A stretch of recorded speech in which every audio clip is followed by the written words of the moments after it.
Hi, hello, thank you for joining me again for another video.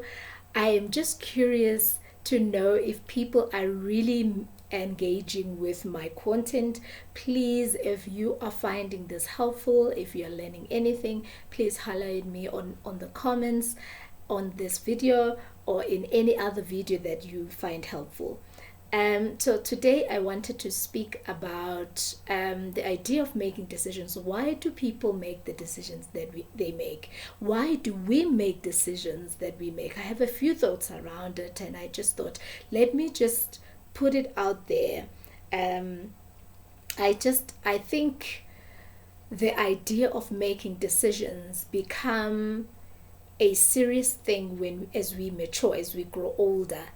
We never realize the authority and the privilege we have around making decisions. I'll give you an example. As children, when we grow up, we have our parents making decisions for us. They tell us what to eat, they tell us what to wear, they tell us how to behave, they tell us most of the thing. So whatever that we do, sometimes it's not necessarily our decision as much as you can rebel against that and do the total opposite of what you're being told. But most of the decisions that you make as a child, that it's most likely that you have been influenced by those that are your caretakers, such as your parents, your aunt, your older siblings, but people that you look up to, or people that are your are taking care of you. But then what happens when you now have to own up to those decisions? As much as you were sent to school, but it still has to be your decision to be in school and really learn and pass your grades and do all of that. And then as you mature as an adult, you get to choose a career, you get to decide what you want to wear, what you want to eat, how you want to eat it, and things like that. And then you decide around friends, you decide around how you spend your time, you decide around how you spend your money. There's just, each time you wake up, each and every day, there's just tons and tons and tons of decisions that we make. But how do we actually make these decisions? Have you ever been curious of that? Because I have. But now I am thinking there's different things that perhaps are factors of us making decisions, and they vary because obviously we are different people. Now, I've read some of the writings that have been written around decision making and around factors that we can think of. You can think of things such as experience. Experience can make you make a decision because you probably know better because of that experience, or because you learned maybe something in that experience. And another thing is our cognitive biases, things that the way we perceive our worldview, they help us to make decisions. Those are factors. If our worldview, if there's two people with two different worldviews, that will affect how they make decisions. For instance, if my worldview is of I don't know, family, togetherness, community, and a person and another person believes they are about believes more of an autonomy, independence, singularity, things like that. I might decide to spend more time with family, more with friends, socialize more based on my perspective and my cognitive understanding of my social space. And the other person might decide, what, I make my own decision, and it could be a situation of a different worldview, and they can do things differently from me, not because of anything. It could just be about their cognitive biases. They're most on the side of being independent, being alone and doing things independently. They might, be individuals that treasure decisions that favor them than the decision that favors the community. And so those are our cognitive biases. Sometimes they can be a social kind of biases. Maybe it's the environment and the background where you come from. Those become some of the things that you make your decisions around. Age is another factor. If I'm younger, I might make different ideas. I know that how younger people live. They are not afraid to make risks.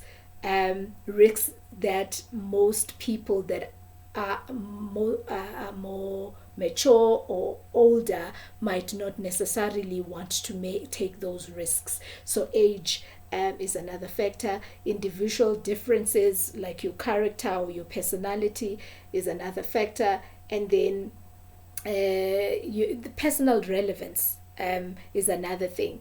If I am exposed in something else, maybe my spectrum is wide and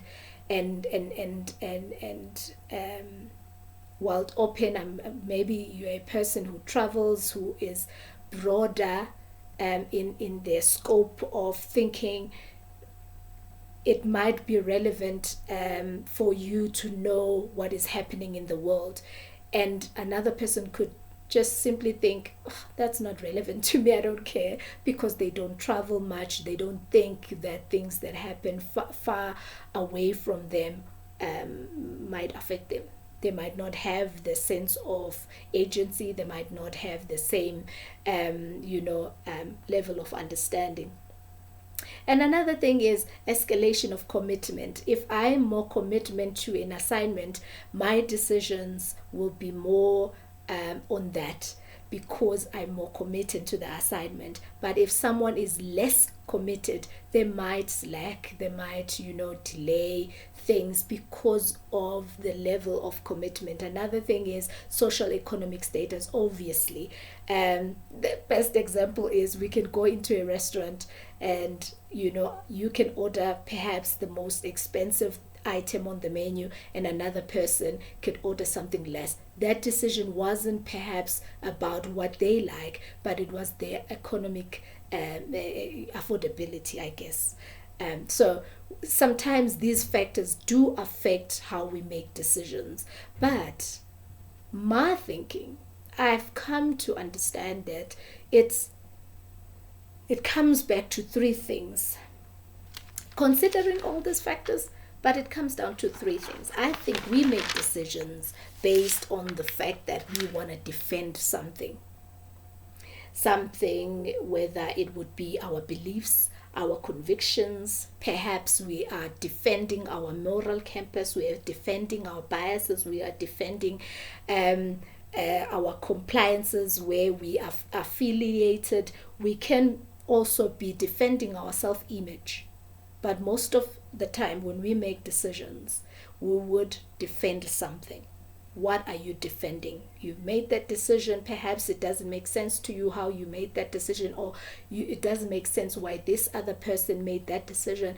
They were probably defending something. If they were not defending something, probably they were protecting something. Now you might think that defense and protection should be should be perhaps working as synonym. They are not. Defending, think about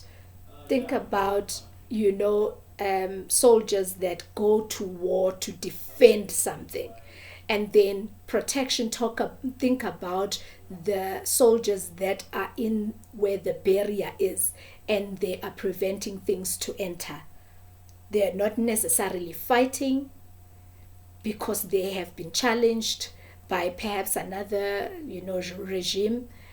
And then protection is this one, nobody goes further than this. This is the boundaries. This is This is, a clear definition of barrier, clear definition of,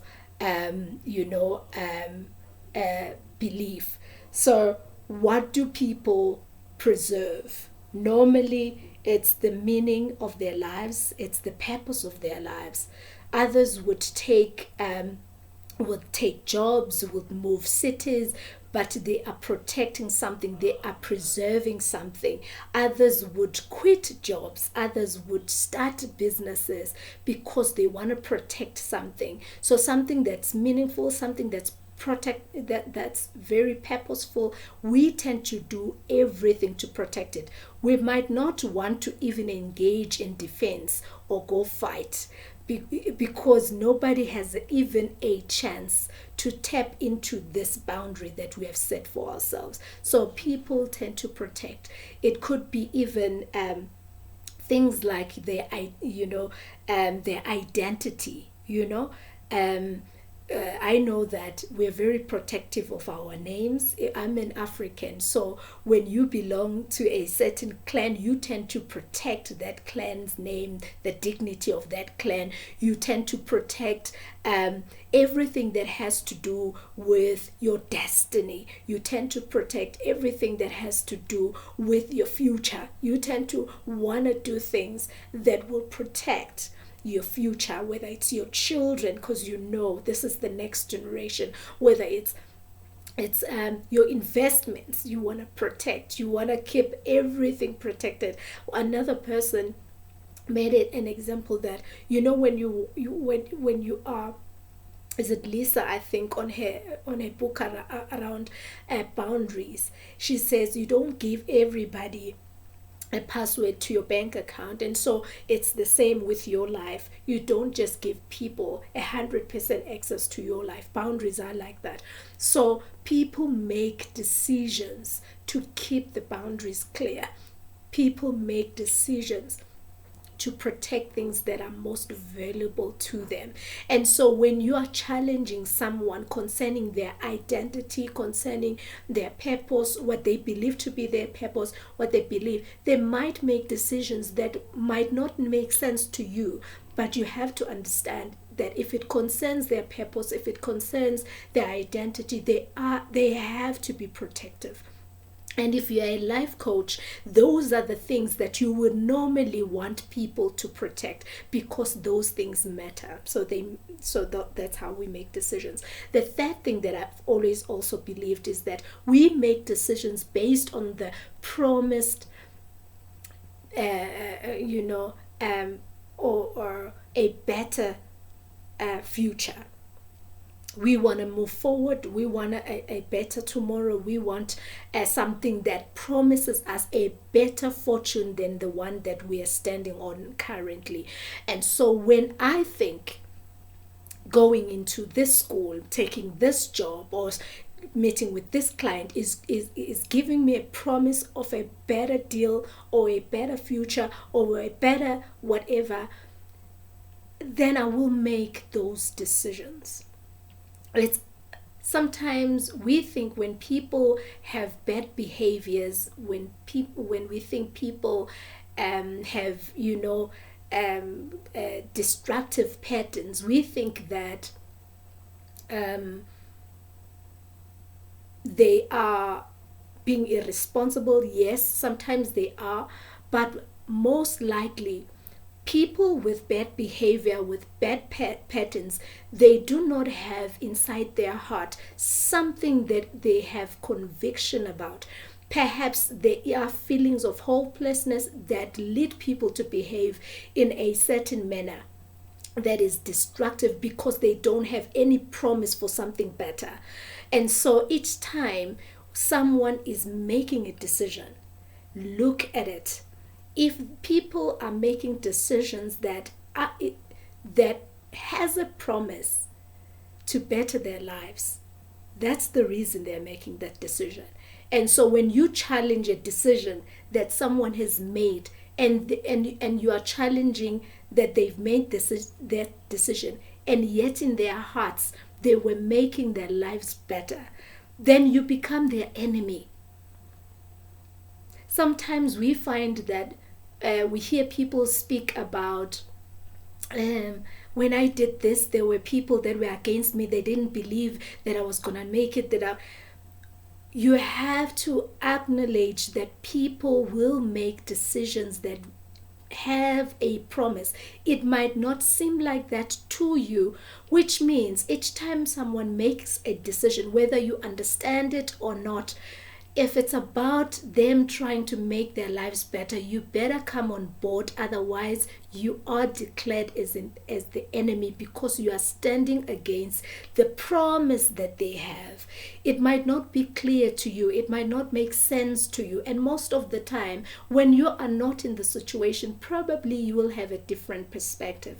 That's why most of the time when you are coaching someone and you're sitting with them and you are hearing what they're saying, and it does not equate to them becoming better people, yet they believe whatever that they're talking about will make them better. Your job is not to challenge their intellect. It's to give them homework so that they do diligence with what they already have made up their minds in doing. You cannot stop them if they have in their heart a promise of a better life for themselves. You cannot change their mind. The only thing you can be there for them is to support them and give them time to think it through. Don't challenge their intellect. So when people make decisions, it's a very vulnerable time. It's a very sensitive time. And each time you challenge that, think you're not only challenging what they're saying, it's either you are challenging their beliefs, you are challenging what their purpose and identity, you are challenging their promise for tomorrow. Can you see how deep this thing is? Anyway, I just thought, let me share that. I hope this is helpful when you look at how people make decisions and you look at how you make decisions, and maybe gain a little perspective of how far you can go with those decisions. And I hope that next time we'll talk about what happens when someone is feeling indecisive and they're not able to make decisions that are important, decisions that are key in their life. Thank you so much for watching. Let me know what you think about this content. Thanks. Bye.